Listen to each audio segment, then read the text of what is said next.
Good morning, and thank you for joining us on a brisk Ottawa morning. I think there are some advantages to this virtual format sometimes. On behalf of Mayor Jim Watson, the Ottawa Board of Trade, and the Ottawa Business Journal, welcome to the Mayor's Breakfast for January 2022, the first of many to come this year. More information on that coming up. I'm Michael Kern from the Ottawa Business Journal. This breakfast series dates back all the way to the 1990s, and it provides attendees with a regular opportunity to meet with Mayor Watson and receive some updates on important civic issues. The Mayor's Breakfast also features great guest speakers ranging from high-profile CEOs to federal ministers, as we're going to hear from today, and other important community leaders. The breakfast is co-produced 9 times per year by the Ottawa Business Journal and the Ottawa Board of Trade in partnership with Mayor Jim Watson. Normally, the Mayor's Breakfast takes place at City Hall with lots of energetic networking and a great hot buffet breakfast. These days we're hunkered at home waiting for the end of Omicron, and I think it's coming, so fingers crossed. By the way, we still have networking in these events. We just wrapped up a Zoom networking session, so if we are virtual in February, you can look for that format again. This Mayor's Breakfast features a discussion with the Honorable Mona Fortier, President of Treasury Board. Don't miss that discussion coming up in about 10 minutes. Also coming up, my interview with the President and CEO of the Ottawa Board of Trade, Su-Ling Ching. And of course, Mayor Watson will provide his important update from Ottawa City Hall. As we kick off this show, let's recognize some of the great sponsors who are lined up to support us in 2022. Our lead sponsor is Hydro Ottawa. Our presenting sponsor, RBC. The Commissionaires Ottawa, Algonquin College, La Cité, Rogers Communication, the Westin Ottawa, Enbridge, our global partner, Oakwood Designers and Builders, our gift sponsor, Eamon Harnden, and finally our coffee sponsor, you're drinking it at home today, but Capital Office Interiors and Steel Case. A big thank you to all of these sponsors. And now I'd like to introduce today's presenting sponsor. Here is Justin Sherman from RBC. Please welcome Justin. Thank you, Michael. Minister Fortier, Mayor Watson. Good morning, everyone. I moved to Ottawa last summer from Toronto, and I'm loving it. Living in the heart of Ottawa's vibrant downtown, close to so many businesses, retailers, and great restaurants. And I certainly love to shop local. Kudos to you, Su-Ling, and the Ottawa Board of Trade for your Shop Local Ottawa campaign. I love the tagline, put your money where your heart is. Every dollar spent locally helps our small businesses and our community recover. 2021 was another challenging year for business owners, entrepreneurs, and so many employers in the region. It's been tough on the most vulnerable in our community as well. But thanks to innovative ideas and creative strategies, our economy started to rebound. It's certainly an exciting time here in Ottawa region. One of the reasons it's exciting is the launch of Hub 350 in Canada North to connect tech startups with academics, financial advice, and industry. RBC is a longtime sponsor in the potential of big ideas and big ambitions. We've supported innovators and entrepreneurs in Ottawa for decades. Hub 350 opens up new opportunities for collaboration, innovation, and economic growth. It will attract talent. It will benefit our community in so many ways. Back in December, our RBC Economics team published its 2022 Outlook. It's called The Great Canadian Restart. It talks about how 2022 can spark an era of greener, more robust growth. A full economic recovery is in sight. In fact, the pandemic has accelerated a shift to a greener, more digital and tech-enabled society. It has opened new pathways that could ignite private spending, investment, and innovation.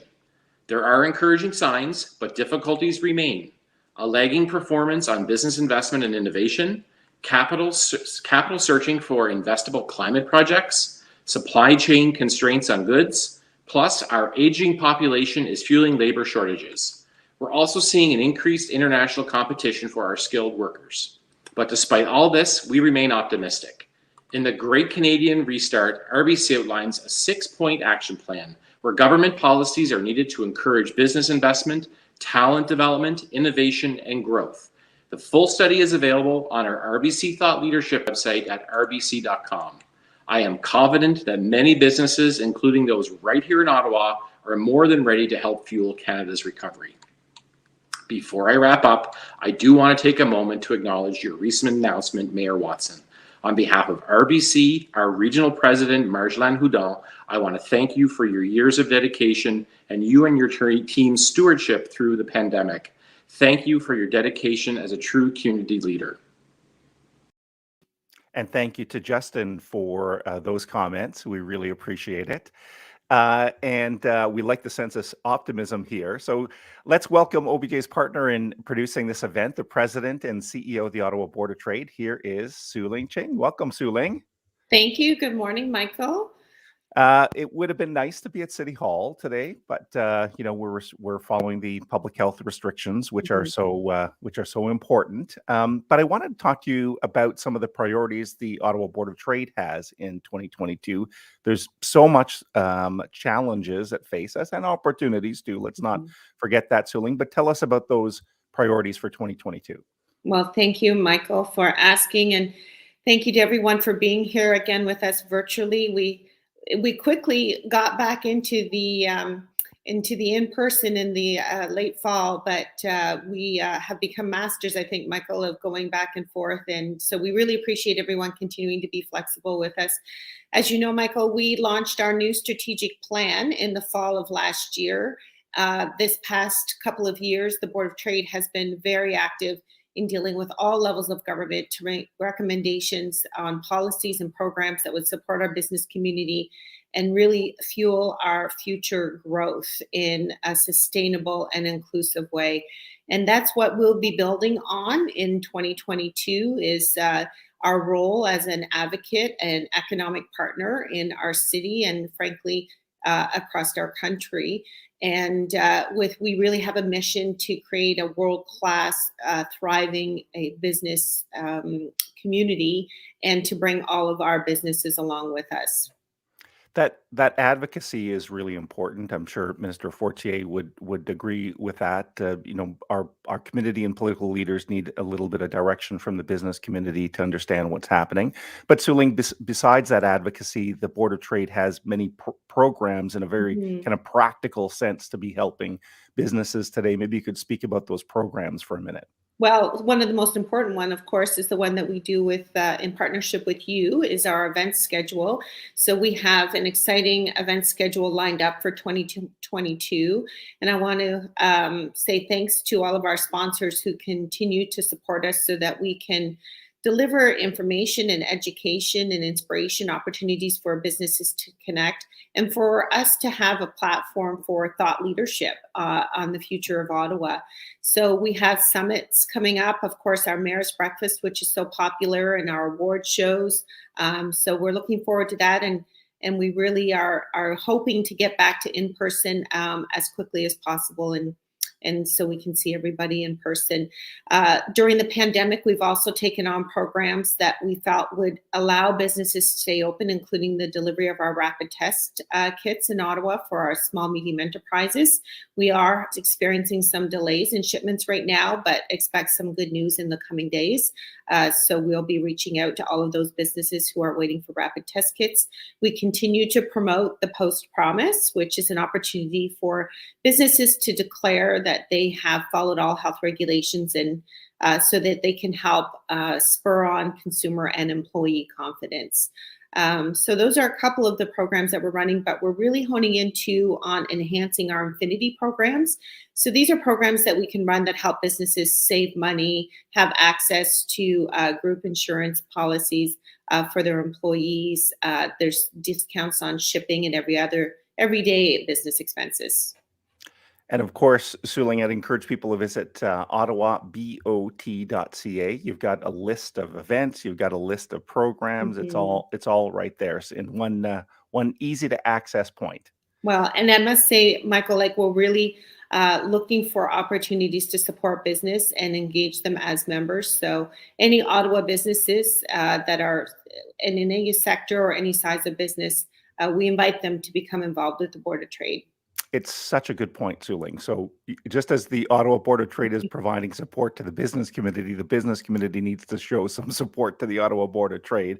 And the simplest way of doing that is by becoming a member. So thanks, Suling, for everything you're doing, and best of luck to you and your Board of Directors in 2022. Thank you, Michael. The Board of Trade, of course, again, is just playing such an important role, and I really do encourage people to connect with them and show them some support through membership. Now, without further ado, it's time to welcome our host, His Worship, Mayor Jim Watson, live from Ottawa City Hall. There he is. Over to you, Mr. Mayor. Well, thank you, Michael and Suling, and bonjour tout le monde. Bonne année. Happy New Year to everyone, and thank you for coming to our breakfast virtually. I wish we could be downstairs as well at City Hall, and it's always an enjoyable time to network with business leaders from all parts of the city. But this is the next best thing, and I thank the OBJ and the Board of Trade for their continued sponsorship of the Mayor's Breakfast.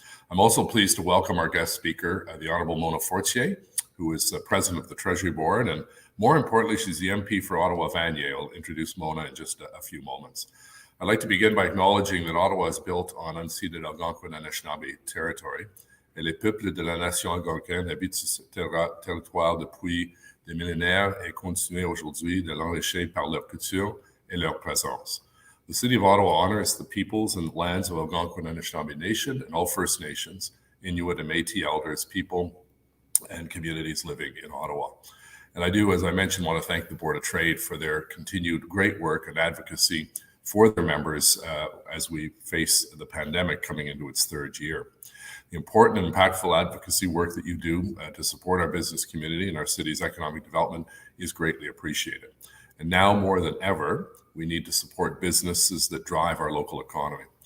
It has been, to put it mildly, difficult to start to the year with a rapid rise in Omicron cases and increased hospitalizations. However, with an extremely challenging past few weeks and really a past few years for everyone, we have some light at the end of the tunnel at this stage of our fight against COVID-19. We heard yesterday from the province of Ontario that they will ease certain restrictions starting on January 31st. That's great for the restaurant industry and gyms and so on. And this is a great sign of a prudent approach to reopening our economy by March. And I'm optimistic about a fun summer coming up in the nation's capital. Unlike a year ago, we now have the protection of vaccines, which has been, as they say, a game changer. And I'm proud that Ottawa continues to have the highest vaccination rate of any big city in Canada, and 84% of those age 5 and older with 2 doses. And that is helping to slow the transmission of Omicron and preventing more hospitalizations. Je suis tellement fier de notre campagne ici à Ottawa. Nous sommes les leaders dans la province et certainement dans le pays. Now's the time to get your booster and increase your protection against severe illness. And finally, I was hoping to provide this update back in December, but we made significant investments in critical services and infrastructure for budget 2022, providing residents with an affordable and predictable tax increase for the 12th year in a row. Our budget at the city provides a strong pathway to recovery. It positions our city to win the fight against COVID-19 while maintaining Council's key commitments to supporting our most vulnerable neighbours. So for more information on the budget, you can go to ottawa.ca. Now, our first council meeting of the year takes place next Wednesday, where I'll deliver my last State of the City address as mayor. It's somewhat bittersweet, as it's a yearly tradition I've grown to quite fond of over my time in office, and one that provides a good opportunity to look back on the year that's gone by and ponder the important decisions that lie ahead. So you can see that at 10 a.m. next Wednesday on the city's YouTube page, or Rogers TV 22 in English et 23 en français. Now, it's my pleasure to introduce a friend of many, many years, the Honourable Mona Fortier, the President of the Treasury Board, et aussi le député fédéral pour la circonscription de Ottawa-Vanier. Mona was first elected in 2017 as the MP for Ottawa-Vanier and served as the Minister of Middle Class Prosperity and Associate Minister of Finance from 2019 to 2021. Her expertise includes the areas of healthcare, education, job creation, and francophone affairs. Avant d'être élue, le ministre Fortier a travaillé comme directrice des communications et de développement des marchés au Collège La Cité et a dirigé sa propre firme de consultation et communication stratégique. She's also served on the board of directors for several nonprofits, including the Mofor Hospital, Ontario's Provincial Advisory Committee on Francophone Affairs, and the Shaw Centre. As a mother of three and a University of Ottawa graduate, a community leader, and an entrepreneur, Minister Fortier knows the importance of working collaboratively to build stronger and better communities. Now, these past years have been incredibly challenging, and all levels of government have worked very closely together during the pandemic to support individuals, businesses, communities, and municipalities. I want to take a moment to sincerely thank Mona for her tireless work as a minister and as a voice for Ottawa at the cabinet table. She's been extremely helpful to ensure that municipalities like ours have the necessary resources to provide the services we need, particularly for those vulnerable members of our community. And without the federal government's support, we would have not been able to provide those services, really life and death services, quite frankly, to so many of our residents. In Ottawa, resilience funding investments continue to promote the health and safety of our residents and environmental sustainability of important city facilities. And Mona has been there with us every step of the way. Minister Fortier now leads the Treasury Board, where the policies and programs approved by Cabinet are translated into operational reality. And as President of the Treasury Board, Minister Fortier is responsible for providing departments with the resources and the administrative environment they need to do their work. When I was in Cabinet at the provincial level, we were always afraid to go to Treasury Board because they asked a lot of tough questions, and I'm sure Mona is no different. Tough but fair questions to make sure that Canadian taxpayers get value for money. So on behalf of all of the attendees here today, I think we have over 160, which is great. Thank you very much, Minister Fortier, for spending some time with us. I know we were supposed to have the meeting in December, and that obviously got canceled. But it's great to have you here virtually, and we look forward to seeing you in person at some of the great events that take place in your community and other parts of Ottawa once some of the restrictions are lifted. So, Madame la Ministre. Merci, Jim, infiniment pour ton accueil chaleureux ce matin. Good morning, everyone, dignitaries and sponsors. Thank you for this warm welcome and for joining us on this, I have to say, very cold morning. And before I continue, I do want to recognize that I'm joining you from my office, which is about a ball away from the city of Ottawa. And I can see probably Jim in his office from here, which is on the traditional territory of the Anishinaabe and Algonquin Nation. And I really want to thank Jim and recognize him for his many years of service at the city and also on the provincial government. Thank you so much for your friendship, collaboration, and many initiatives we work together. And I know that we still have a lot of work to do together, but I did want to recognize your hard work.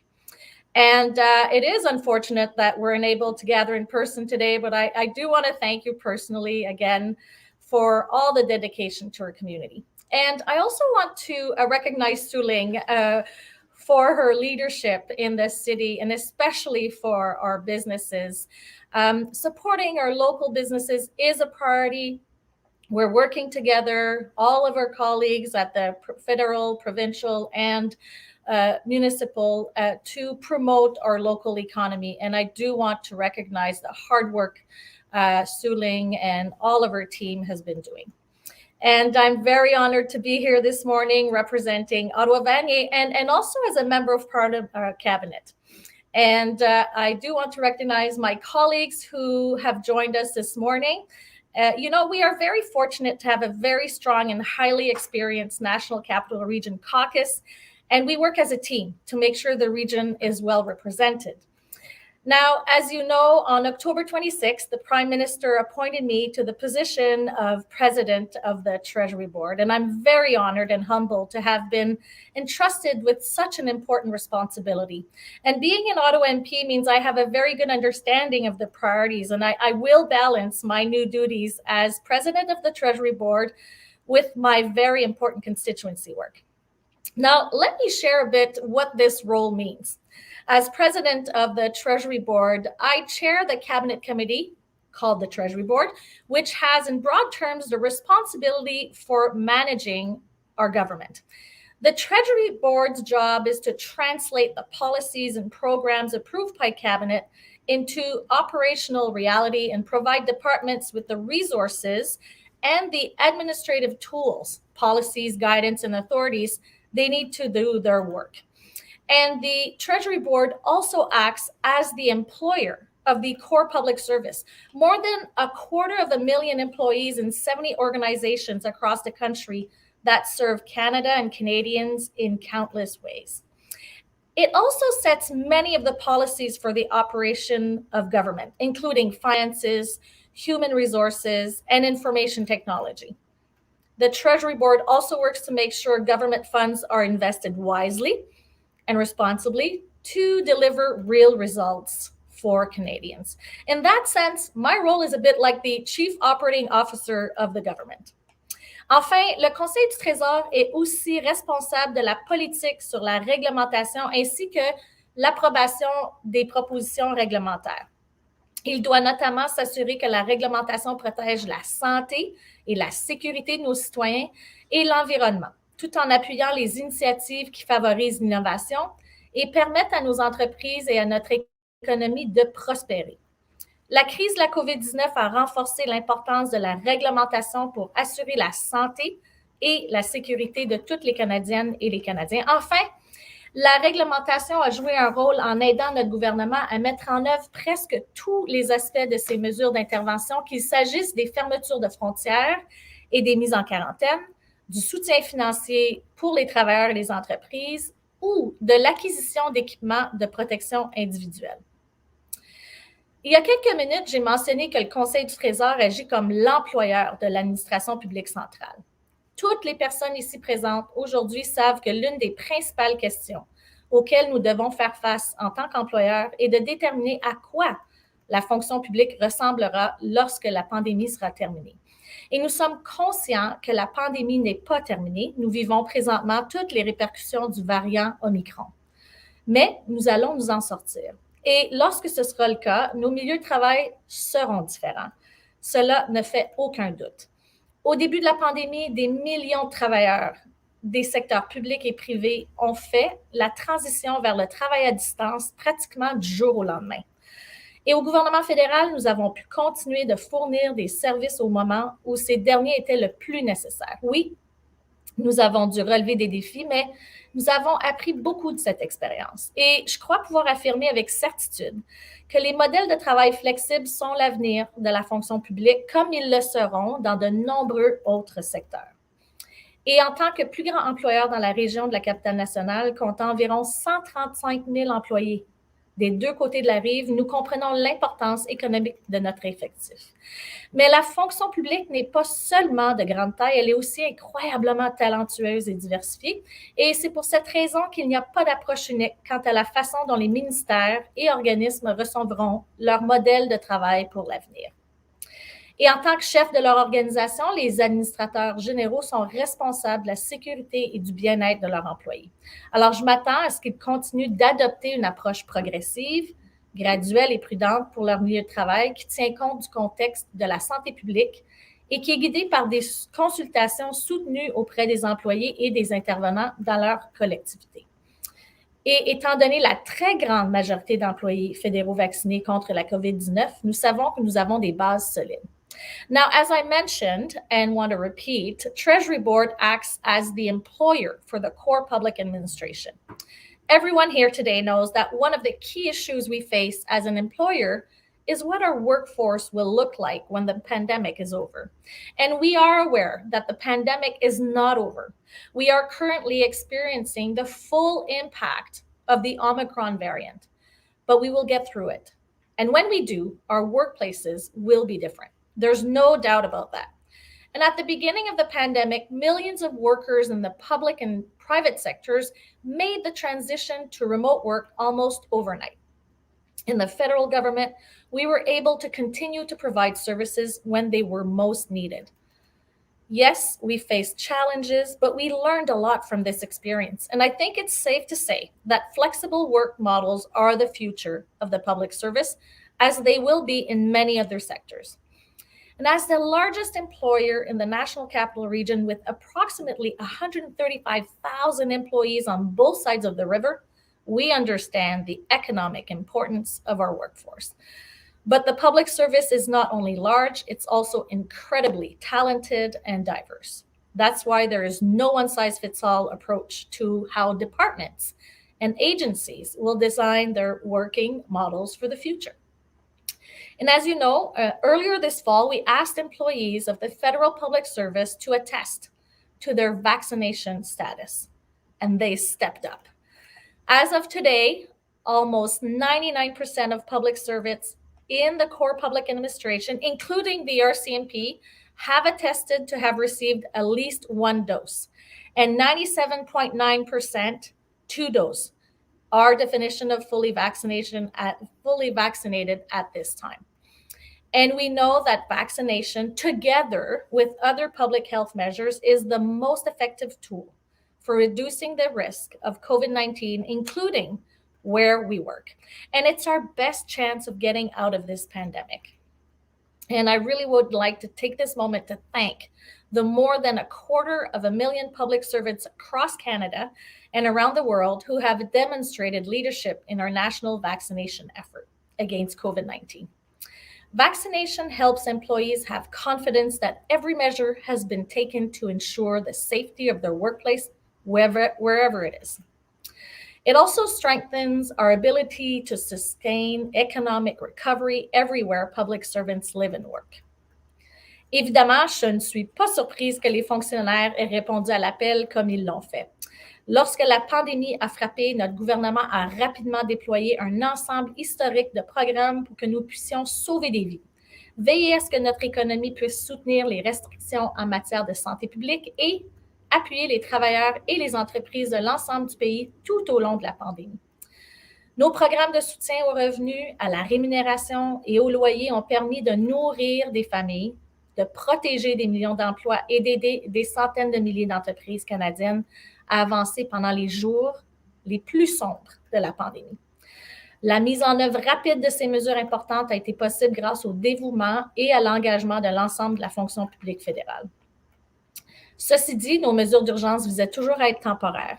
Et en octobre dernier, notre gouvernement a annoncé qu'il changerait de cap en passant du soutien général qui était approprié au plus fort du confinement à un soutien plus ciblé qui fournira de l'aide là où elle est encore nécessaire, tout en assurant la gestion responsable des dépenses gouvernementales.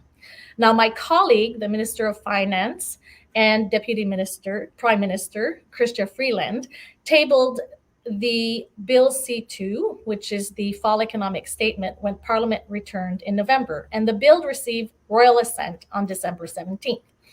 Among the measures provided for this bill is the Canada Worker Lockdown Benefit, a new income benefit that takes into account the reality that the public health situation remains uncertain and unpredictable. The Canada Worker Lockdown Benefit will provide $300 a week to eligible workers who are directly affected by a local COVID-related lockdown. And it will be available to eligible workers retroactively to October 24th, 2021, and through to May 7th, 2022. And the bill also extends eligibility for both the Canada Sickness Benefit and the Canada Caregiving Benefit until May 7th, 2022, and increases the maximum duration of each benefit by 2 additional weeks.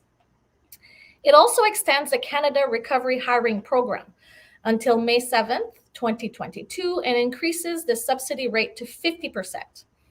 This will encourage businesses to hire back workers, increase workers' hours, and create new jobs.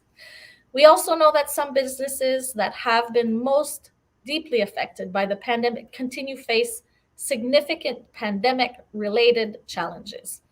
Now, the royal assent of Bill C2, the new tourism and hospitality recovery program, will deliver wage and rent subsidies of up to 75% to employers such as hotels, restaurants, travel agencies, and tour operators. And we know in Ottawa that is really needed for a business and tourism community. And for businesses in all sectors, the hardest hit business recovery program will provide support through wage and rent subsidies to other businesses that have faced deep losses with a subsidy rate of up to 50%. Now, finally, this bill, the local lockdown program, will provide employers facing new temporary local lockdowns with a subsidy rate of up to a maximum amount available through the wage and rent subsidy programs. Ces programmes sont essentiels parce qu'ils feront en sorte que les autorités locales et la santé publique puissent continuer de faire des choix judicieux en matière de santé publique, sachant que les travailleurs et les entreprises bénéficieront du soutien nécessaire. Une autre caractéristique de la réponse du gouvernement à la pandémie est le passage accéléré au numérique. En raison de la COVID-19, les entreprises, les familles et les collectivités ont toutes appris à vivre d'une manière que nous n'aurions jamais imaginée afin d'entretenir des relations, de travailler et de faire des affaires. Et il en va de même pour le gouvernement du Canada. Une approche numérique axée sur les citoyens et les entreprises nous a bien servi, ainsi que les Canadiens, et demeure une priorité pour l'avenir. Now, we have a strategy to deliver secure and efficient digital services to citizens, residents, visitors, and businesses by putting the right tools, systems, and people in place. This is not an easy task, given the age of some of our IT systems. Addressing this challenge will require collaboration across government, and we are committed to doing this work right. These efforts are built on a strong policy framework and a set of digital principles that prioritizes accessibility, sound stewardship of information, data, cybersecurity, privacy, and above all, the needs of citizens and businesses.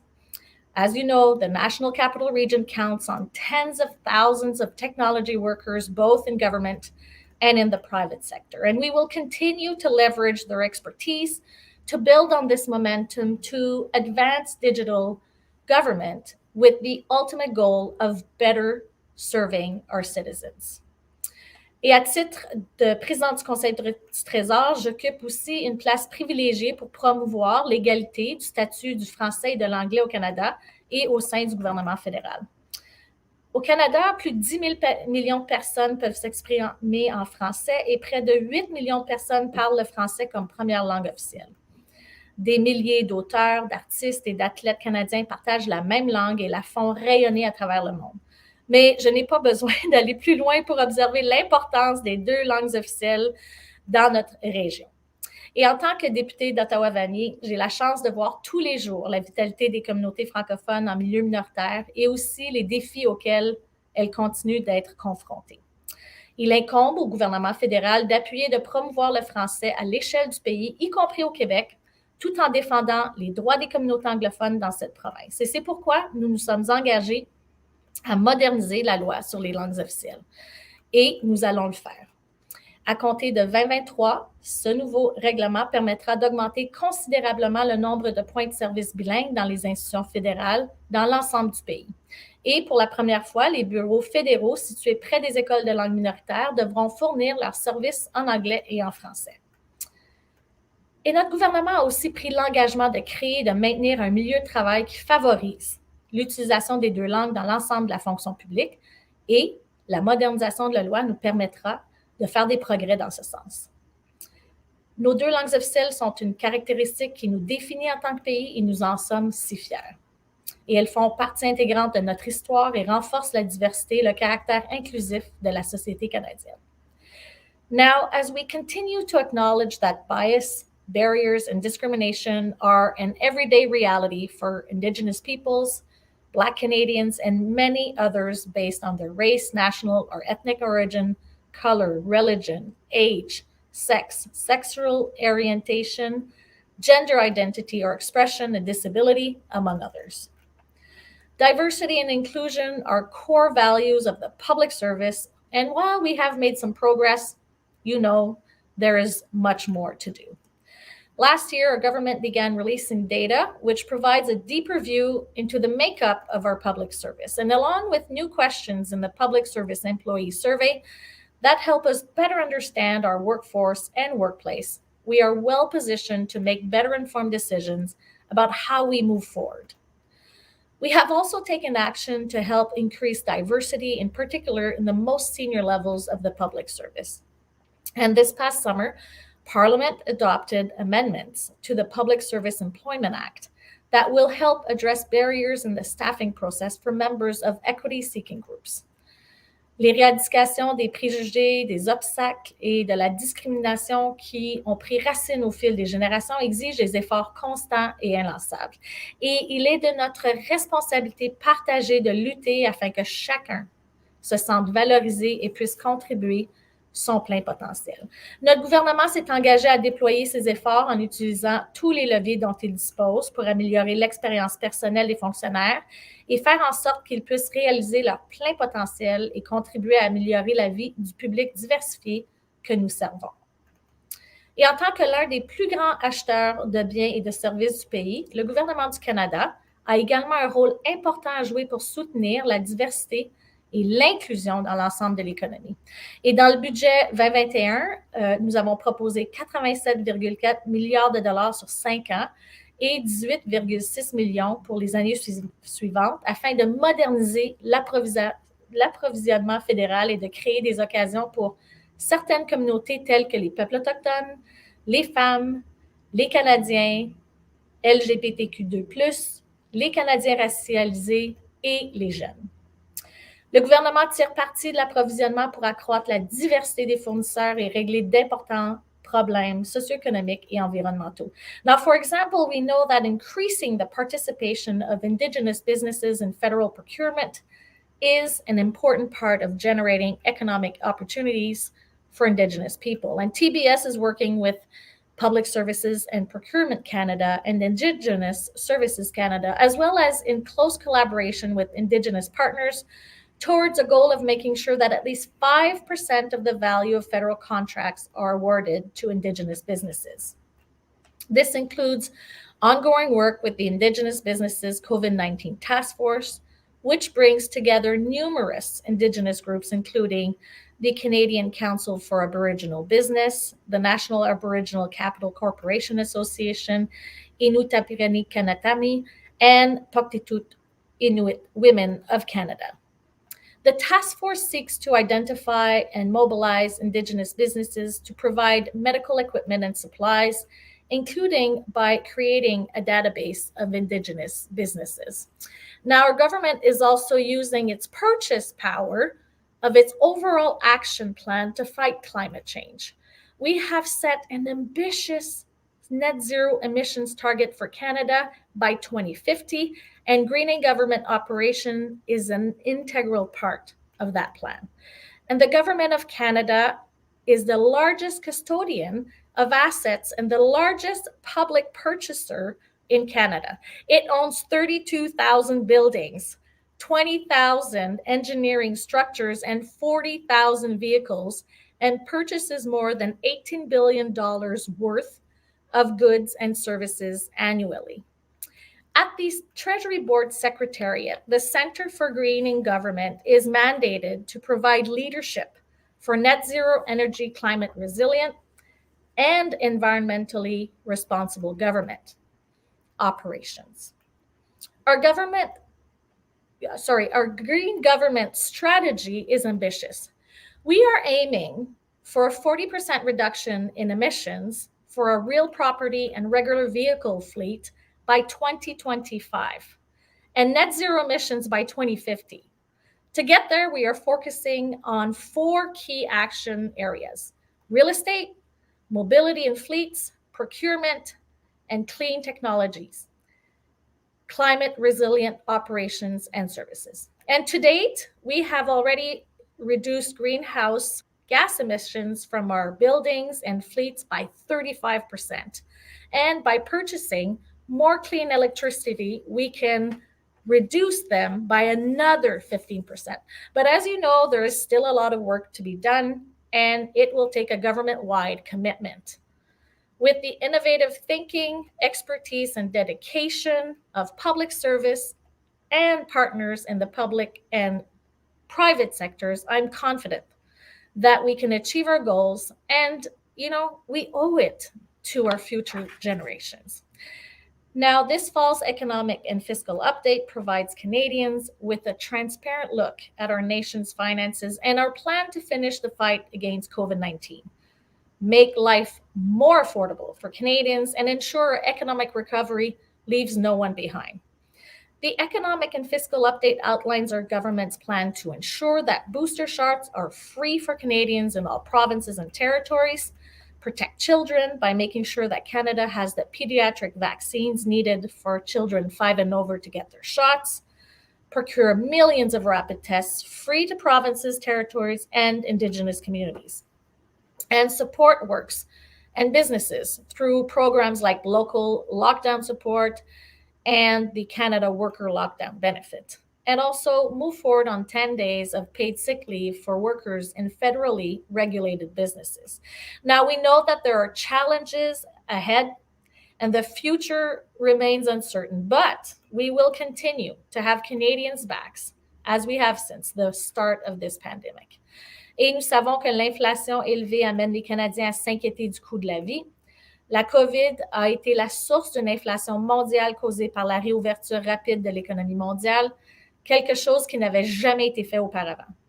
Et la meilleure façon de faire croître notre économie, tout en rendant la vie plus abordable, est de combattre la COVID-19. Si nous finissions le travail avec la vaccination, nous éviterons de futurs confinements. Les Canadiens pourront retourner au travail et le coût de la vie diminuera. Now, in conclusion, Mr. Mayor, thank you again for inviting me to speak today. And as you can see, we have a lot of important challenges ahead of us, but I look forward to working with you and the City of Ottawa to continue to advance these important priorities that are so important to our national capital region and to Canadians across this great country. Thank you again for having me. And thank you, Minister Fortier. Merci pour votre présence ce matin.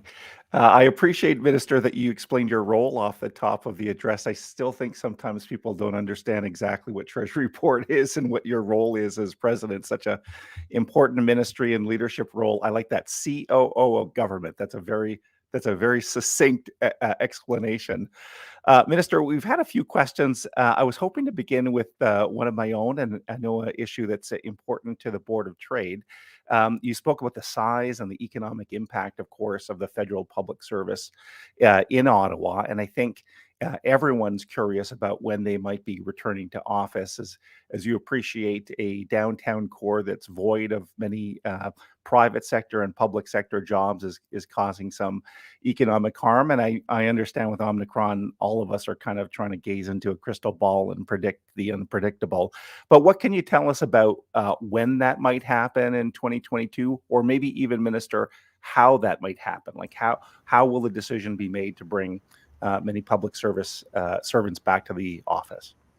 So thank you, Michael, for that really important question. And I have to look at it with two definitions or two approaches. There's the return to work, yes, but there's also the future of work that we're dealing with. As for return of work, as you know, currently Omicron has stopped or will to bring people back to work. Why? Because our priority is the health and safety of our public servants and also for the communities. Therefore, working from distance is currently what we're doing. And as soon as we see that restrictions can start, let's say, going back to better a place that we want, we will work with the different departments to see how public servants will return to work. But there's also no one-size approach. And that's what I've been sharing with my colleagues or those, and even businesses that have been reaching out. There's no one size fits all approach. So we will be working with our different departments to make sure that we can have public servants come back to work and also make sure that they continue to deliver those services to to Canadians. And I guess just to dig into that answer, thank you very much, Minister. Maybe two things. I've heard that the return to office might be made on a departmental level. I have no idea if that's accurate or not. Yeah. And maybe I'll just ask you that one. Is it on a department by department basis? It is, yes. And also, as I said during my my speaking opportunity, I have to look also at the future of public service and how we deliver those services. We have found different ways to work, and we're not just talking about the physical space, but also how we deliver it. Digitalization has been really something we've been working on. So we will see how that will affect or adapt the way public servants work with those tools that we found to better deliver our services to Canadians. So I suspect, based on what you said there, Minister, that some of these digital technologies, we've all been on Zoom calls and all dealing with cloud computing these days, and VPN networks and all that type of stuff. I think what I'm hearing is the federal government will continue to embrace some of those technologies. So it might be likely that some people will be back in the office, but there'll be some flexibility in some public servants working from home longer term. Home or even other spaces that might be from a distance. I know, for example, in Orléans, we have this kind of co-workly approach where public servants can go and work in that space. So there are different ways of delivering our services. And what I'm trying to share is that we are going to be more flexible. We are going to learn from how we just delivered our services, but also how we want to make sure that through different means, Canadians are best served by the federal government. And we're also working with different partners to make sure that we have the best way of delivering those programs and services. Well, thank you for that. If you have a few more minutes, we have a couple questions from the audience. I noted earlier that Michael Crockett, the president of Ottawa Tourism, was with us, and I guess he's wondering how some of those federal assets. So we think of the, Centre Block and Parliamentary District that, as we know, is under a massive multi-billion-dollar renovation, and it might have some impact, on people coming to the capital when people are traveling a little bit more. But maybe there's also of course, federal museums and so on and so forth. Anything you could share about what the federal government can be doing to help the local tourism sector, given your significant assets? Well, again, that's something we have to look into. Tourism is really a driver of our economy in the region, and even all of that national capital region. We have spaces, we have assets that will be able to be part of that solution, ongoing solution. Again, I don't think there's a one-size-fits-all approach, but there is an opportunity to bring all of that and make sure that it is helping and driving our economy, and our tourism is a key aspect of that.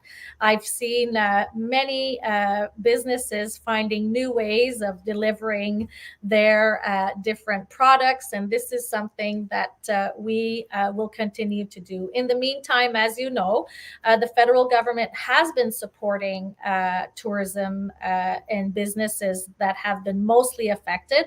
One of the programs, for example, is to help those spaces, art or a theater, to be able to have up to a 50% of capacity, while we're helping to pay the difference for that capacity that cannot be offered. So, for example, if there's one ticket sold, well, there's a program for us to pay for the other ticket because we can't have people in those seats. So we're helping to support this. And as you know, my colleague, Minister Boissonnault, is another partner that is ready to work with us to make sure that tourism is a vector of a driver of our economy.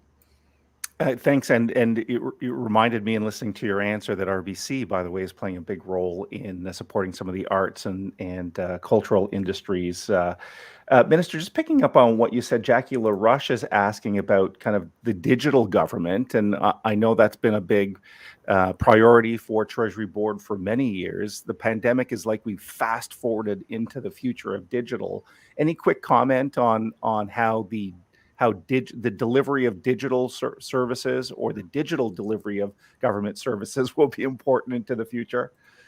Well, that's a great question. And as you will see, those that are curious, in my mandate letter, I have been not just encouraged, but I have to push hard the digital aspect of our government's offering of services. And this is where I think we have such talent in our community, businesses that have expertise in supporting us in delivering those ways that we will be able to digitize our services. So I think that the private sector in Ottawa, the talent pool that we have, will be a key priority for us to bring all together to be able to make sure we deliver on this mandate. And I know that many businesses that are in the technology sector are probably watching right now, the entrepreneurs, and that's an invitation of working together. I have a great team under the Treasury Board, of course, department, and we are all wanting to make sure that we prioritize digitizing our services. Thank you for that. And as you said there, I've heard Michael Tremblay from Invest Ottawa speak many times about the economic opportunity in Ottawa, about these technology companies connecting with the federal government and helping it modernize its digital services. This isn't really a question, Minister, but I'll just put this on screen for a second. Merci pour votre leadership au niveau des langues officielles. So thank you for your comments on 2 official languages. And maybe one other quick But Michael, question. I have to say, because it's Bernard Leduc, who's the CEO of Montfort Hospital, you will agree with me that we have an incredible health professionals talent, and they've been providing so much of their time and effort to help our communities, the first line workers in our hospitals, in our public health clinics. And I just want to really recognize and thank them for their tireless work. I know they are tired, but they are working so hard, and we can't thank them enough. I think you'll agree with me. A big thank you, certainly, to our hospital and frontline workers. Oh my goodness, we can't thank them enough. And maybe just one last quick question, and I know we're tossing these at you without any advance prep here, but Lillian's asking about the 5,000 public servants, the people with disabilities. When I think about this, it's interesting, because remote work might be helping in that regard, with the federal government bringing on board more people with disabilities. But any quick comment on that? Well, I have to tell you, this is something that is very dear to my heart, because we have, again, so many people that are talented and they have disabilities. And we have to bring this into our pool of offerings and jobs that we have in the public service.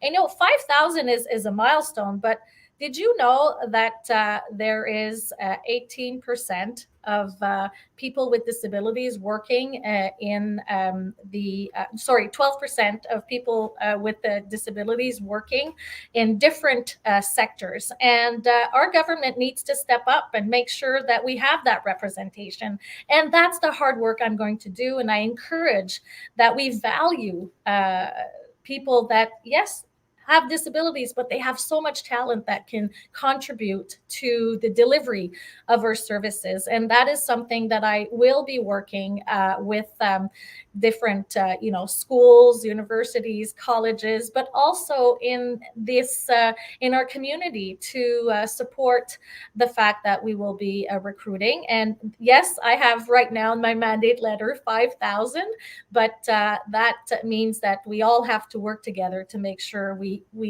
have that pool of talent working in our businesses, but also in our government. Absolutely. Should be a big priority. And just as we wrap up, maybe more of a constituency type question. When I think of Ottawa-Vanier, Minister, I think of your wonderful, dynamic Main Street, Montreal Road. It's largely reopened. Is it? Okay, I was going to say it's largely under construction, but hopefully the construction's wrapping up. But the investment we're seeing from the City of Ottawa demonstrates the economic potential of Montreal Road. So just as we wrap up, if you think of those Montreal businesses, I know you're very close to many of them, any message of support as we're kind of wrapping up this today's event? Well, again, I believe that the city of Ottawa has stepped up, and really on Montreal Road, it's Main Street. There's so much opportunity, and many businesses can feel that they are part of our community and can really offer their products and services and have pignon sur rue, like we say in French, on Montreal Road. And I think that we have a great opportunity. And I will highlight also the fact, Michael, if I can, that I was really excited to be among Jim, of course, Ralston, Mathieu, Lucille Collard, and former MPP Madeleine Meilleur to announce the reopening and the reconstruction of the Sugar Shack in Museo Park last. That's great I think it was news. end of November. You know, it went. It was un incendie. There was a fire, and we lost it. But you know what? It's coming back, so it's going to create all of that opportunity for businesses to bring back our. It's the only urban Sugar Shack in Canada. So let's celebrate the fact that it's coming back. So we can look forward to warmer weather this spring and maple syrup right in the heart of Vanier. That's pretty Very neat. soon, yes. We're in construction now. Well, listen, Minister, on behalf of Mayor Jim Watson, his council colleagues, the Ottawa Business Journal, the Ottawa Board of Trade, thank you for spending all this time for us this morning. We appreciate that you have so much demands on your time. We really do appreciate it. So we'll leave you to the rest of your day. Thank you very much. And thank you for your leadership too. It's lovely to have this conversation with you today. Wonderful. Thank you, Minister. And to demonstrate our support, a gift will be provided to Minister Fortier from Eamon Harnden, our speaker gift sponsor. Eamon Harnden is doing very important work, as you might know, supporting local employers on the management side, legal, law, employment questions. So good luck to them, and please keep up that great service. As we wrap up today, I just wanted to give you one quick OBJ update and then a couple upcoming events. First, I got a little prop here. So OBJ published its winter issue. So we are publishing in print and digital edition 4 times a year, one for every season. So this is just out on the streets, and it's our deals of the year, but it's jam-packed, 60, 70 pages with all sorts of information. If you want to get a physical copy, the best way to doing that is to go to obj.ca/delivery. obj.ca/delivery. And if you want to read the digital edition, so that's like a digital replica of the newspaper, you can do so free of charge by visiting obj.ca. Scroll all the way down to the bottom of the page, and you'll see thumbnails of our various publications. This time of year is an important one because it signals the launch, of a big awards program for young entrepreneurs, and I'm speaking of 40 Under 40. And the great news that I'd love to share here with you today is this will be the 25th group of 40 Under 40 recipients. That's right. Started way back in 1997. So we will be handing out in June of this year the 1,000th recipient of 40 Under 40. So that's very exciting.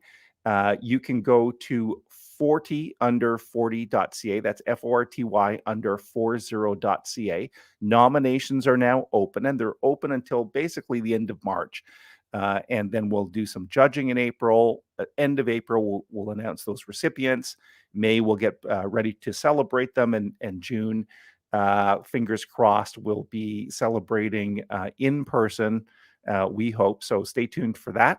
Also, I wanted to point out if we have any Ottawa business event sponsors that we're hosting, we want to host you at a special virtual event coming up next Thursday. So this Thursday coming up, January 27th at 4 p.m. And if you have some questions, you can email dawn@ottawabusinessevents.ca, dawn@ottawabusinessevents.ca. Before we wrap up this Mayor's Breakfast, I want to point out the next Mayor's Breakfast is happening on Thursday, February 24th. The guest speaker will be Dr. Adam Kassan, President, and Mr. Alan Odette, the CEO of the Ontario Medical Association. So we'll be hearing from our medical and health officials in February and hopefully get some good news on this variant. As we conclude today's breakfast, let's recognize some of the great sponsors that make this event possible. First and foremost, our lead sponsor is Hydro Ottawa. Our presenting sponsor today, RBC, thank you to them for their message, and Marjolaine Hudon for all of her leadership in the community. Next, Commissionaires Ottawa. I saw Paul Guindon on the networking call earlier today. Algonquin College, playing such an important role in our city, and the French language equivalent of Algonquin La Cité. Rogers Communications, the Westin Ottawa. We were at the Westin for our Bob's Awards cocktail in November, had a wonderful time at 22. So encourage you to keep on thinking about the Westin as you're making your staycation vacation plans. Enbridge, playing a really important job, of course, keeping us warm these days. Our global partner, Oakwood Designers and Builders, and I had an opportunity to meet with John Liptak and Patricia Liptak earlier this week. They're doing such great work in helping do custom homes and renovations, and lots of exciting news for Oakwood this year. Stay tuned for some big news. Our gift sponsor, Eamon Harnden, and our coffee sponsor, Capital Office Interiors. Thank you once again for joining us this morning, and we'll see you in February. Please stay warm and stay healthy. Bye-bye.